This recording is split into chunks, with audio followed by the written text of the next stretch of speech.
Art is so important. I'm so happy and feel so honored to be part of this project, making the space feel vibrant and feel alive. My name is Sheena Rose and I am from Barbados. It was about how to draw in the people that live and people that are visiting in Des Moines, Iowa.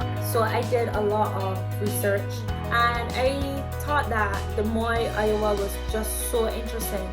They were talking about the greenery, a bit of the architecture with the buildings. They also mentioned diversity, which was important to me.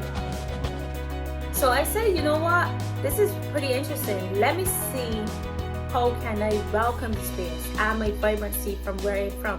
I started to do like color coding. I started to see as yellow for me for welcoming.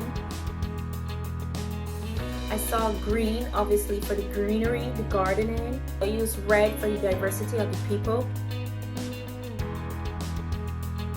I would like that it was writers, the community feel somewhat happy when they see these bus shelters.